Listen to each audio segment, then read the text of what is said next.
ដឹកនាំប្រទេស47ឆ្នាំធ្វើឲ្យសម្ដេចតេជោស្គាល់ស្ទើរគ្រប់ប្រជាជាតិនៃបញ្ហារបស់ជាតិប្រជាជនបញ្ហាតំបន់និងអន្តរជាតិការដឹកនាំកម្ពុជារយៈពេល47ឆ្នាំរបស់សម្ដេចតេជោហ៊ុនសែនដែលនាំនៅសន្តិភាពការរួបរวมជាតិនិងការអភិវឌ្ឍដោយសពថ្ងៃគឺជាលទ្ធផលដែលផ្ដល់ជូនប្រជាជនទូទាំងប្រទេសហើយប្រជាជនទូទាំងប្រទេសការផ្ដល់នូវសេចក្តីទុកចិត្តគោរពស្រឡាញ់និងគំទ្រជូនចំពោះសម្ដេចនិងគណៈបកប្រជាជនចំពោះការដឹកនាំជាតិសម្ដេចតេជោហ៊ុនសែនប្រធានប្រសិទ្ធិយប់ថ្ងៃទី13ខែមករាបានបង្ហោះសារបញ្ជាពីខួបទី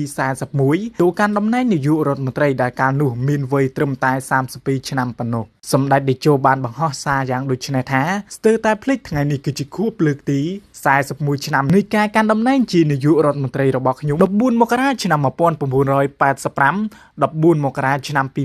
2026ដែលពេលនោះជានាយករដ្ឋមន្ត្រីដែលក្មេងជាងគេនៅក្នុងពិភពលោកក្នុងវ័យ32ឆ្នាំបន្ទាប់ពីកាន់តំណែងជារដ្ឋមន្ត្រីក្រសួងការបរទេសមករាឆ្នាំ1979ក្នុងវ័យ27ឆ្នាំនិងជាឧបនាយករដ្ឋមន្ត្រីក្រសួងការបរទេសខែមិថុនាឆ្នាំ1981ក្នុងវ័យ29ឆ្នាំសម្ដេចតេជោគូបញ្ជាក់ថារយៈពេលបំពេញការងារក្នុងរាជរដ្ឋាភិបាលរយៈពេល44ឆ្នាំនិងនៅព្រឹទ្ធសភាជិត3ឆ្នាំសរុបជាង47ឆ្នាំធ្វើឲ្យសម្ដេចស្គាល់ស្ទើរគ្រប់ប្រជាជាតិនៃបញ្ហារបស់ជាតិនិងប្រជាជនក៏ដូចជាបញ្ហាតំបន់និងអន្តរជាតិ